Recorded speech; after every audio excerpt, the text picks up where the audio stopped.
If you have collections on your credit report, or maybe you already paid off a collection and it is still showing on your report, or maybe you are thinking about paying a collection and you don't know where to start. If that's the case, then this information is going to be very important for you. So let me ask you, ideally, what do you want for your collection account? I mean, you want the collection removed, right? You want your credit report to be clean. You don't want that collection sitting there for 7 years. And you don't want to pay it off just for it to update as paid collection and still damage your credit profile. You want to minimize the damage. You want to keep your leverage. And you want to handle this the right way. Now, with that being said, I want to show you something that may help you. And I personally use this process. I just want you to know, I'll be crystal clear about this. This is not about blindly paying collections. This is about understanding how collections work and how to remove them the right way. So, ideally, with any collection that you have, you would first understand what the account is, who owns it, whether it is accurate, whether it is still within the statute of limitations, and whether you have leverage to get it removed. Now, I'll tell you, just stay with me here and hear me out. A collection is basically a piece of debt that was bought or placed by a collection agency. Before your debt goes into collections, it normally goes into default status. So you are usually going to get late payments before the account goes into default. That means a collection does not only bring down your credit profile because of the collection itself. The history that came before it, like the late payments and the defaulted status, can also be a big weight on your profile. That's why you have to remove them correctly. But here's the biggest mistake. We cannot just pay these items off and assume they will be removed. Let me repeat that. When you pay these items off, they do not automatically remove them. I'm going to tell you why. When you pay a collection, you are basically telling the credit bureaus, the creditor, and everyone involved that you are satisfied with the placement of that debt on your credit report. So if you pay it without a proper I agreement, what usually happens is they just update it to a paid status. They do not remove it, they just update it to paid. And that does not really help your credit profile the way people think it does. It may help your relationship with that collection company because they might stop calling you, but it does not fix the relationship you have with the credit bureaus or your credit profile because the history is still there. So if you are going to pay a collection, you need something called a pay for delete. A pay for delete is a document or agreement that states they are going to remove the collection in full instead of just updating it to a paid status, because that is what they are going to do if you do not get the agreement. They are going to update it to paid. They are not going to remove it. Now, sometimes you may need it updated to paid. A lot of people say, I have an apartment application, and they just need the collection to show paid before they approve me. If that's the case, then do what you need to do. But this video is not just about getting an apartment. This is about your credit profile and how it looks long term.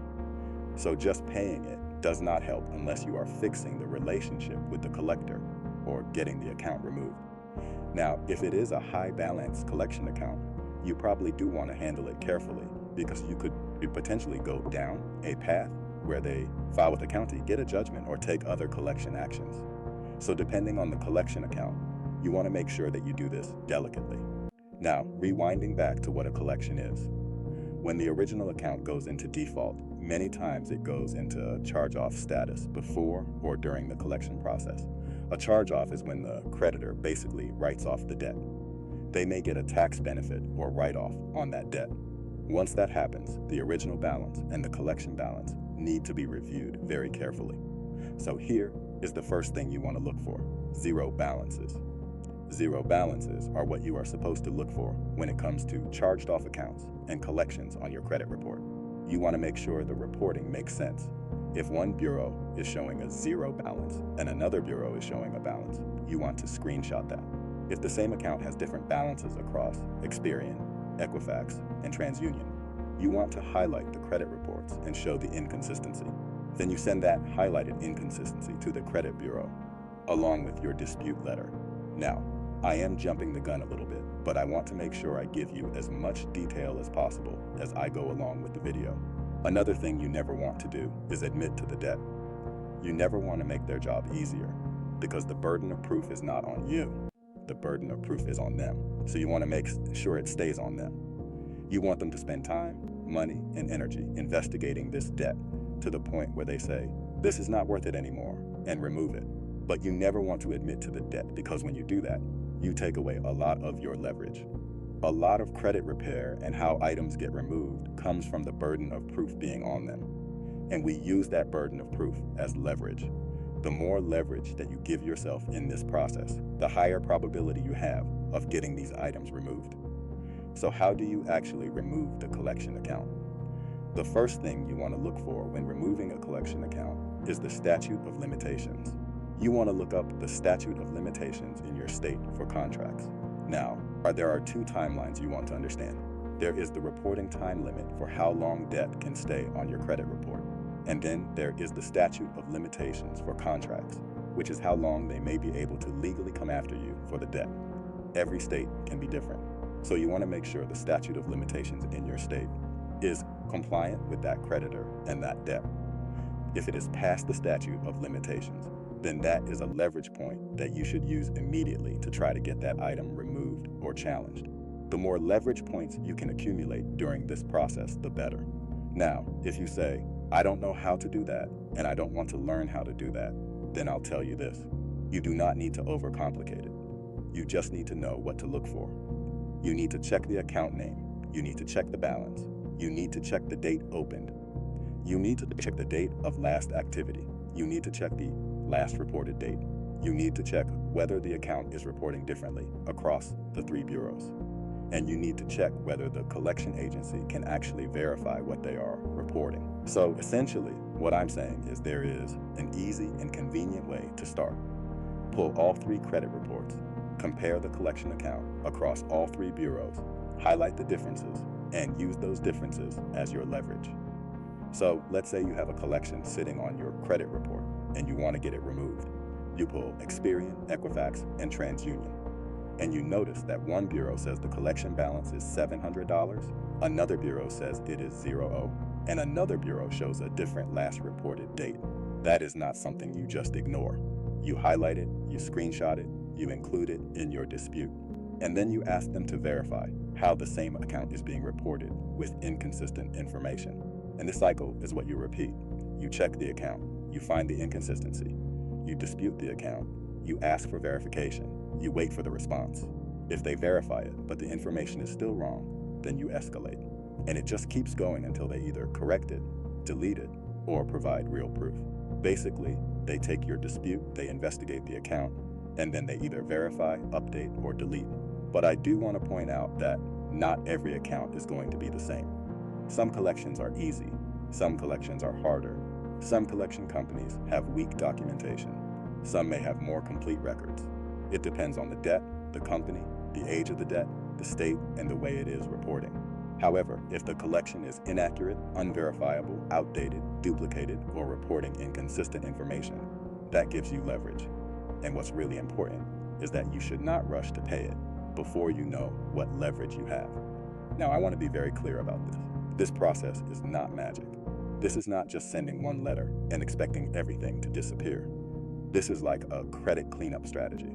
So don't have the expectation that every account will disappear overnight.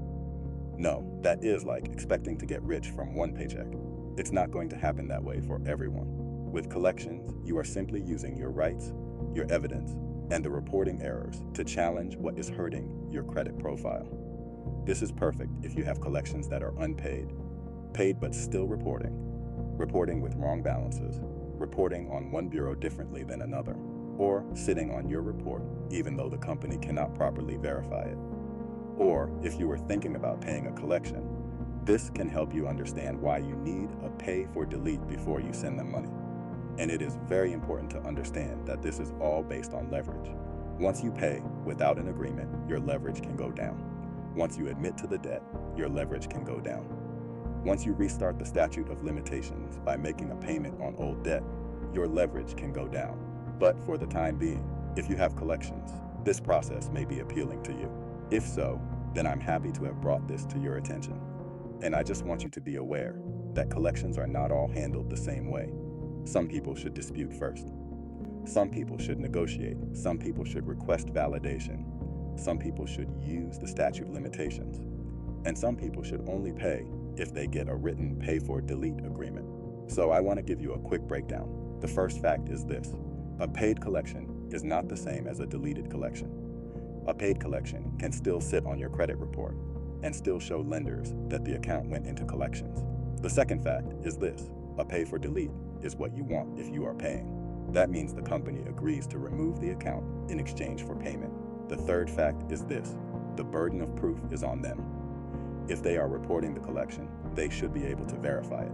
The fourth fact is this: the statute of limitations matters. You need to know if the debt is still legally collectible in your state. And the fifth fact is this: certified mail matters.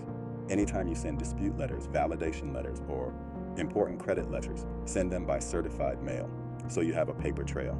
Now I want to tell you about the pros and cons of this collection removal process. We'll start with the pros. The first pro is that, in my opinion, it gives you leverage.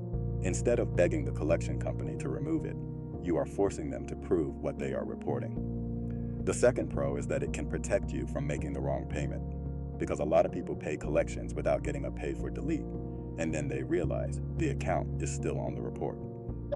The third pro is that you can find real reporting errors. Sometimes one bureau shows one balance, another bureau shows another balance, and another bureau has different dates. Those inconsistencies matter. The fourth pro is that you can use the statute of limitations as a leverage point. If the account is too old or legally questionable, that can make your dispute stronger. And another pro is that this can improve your credit profile if the collection is removed, because a deleted collection looks much better than a paid collection. Okay, now let's go over the cons of this process. The first thing is that it is not instant. I don't want to blow this out of proportion. Some accounts may move fast. Some accounts may take multiple rounds. You have to be patient. The second con is that not every collection company will agree to pay for delete. Some will, some won't. That is why you need to negotiate carefully and get everything in writing before paying. The third con is that you need to understand the statute of limitations. If you make a random payment on old debt, you can potentially restart the clock and hurt yourself. So do not move emotionally. The fourth con is that you need documentation. You need your credit reports. You need screenshots. You need certified mail tracking. You need dispute responses. You need proof. If you are not organized, this process can get messy. And the last con, I would say, is that this is not a long-term credit building strategy by itself. Removing collections can clean up your profile, but after that, you still need positive accounts, low utilization, on-time payments, and a strong credit history. So I just want you to know that if you have collections on your report, you should not just panic and pay them blindly. First, investigate. Look for the statute of limitations. Look for wrong balances. Look for duplicate reporting. Look for inconsistent dates. Look for whether the debt is actually verifiable. And if you decide to pay, try to get a pay for delete in writing. I hope this has been helpful. I'm just trying to give you an edge with this knowledge. I know that many people didn't even know that paying a collection does not automatically remove it. And I know many people didn't know that the burden of proof is on the company reporting the debt. So please subscribe. I thank you for the support, and I wish you a very nice day. Take care of your credit and take care of yourself.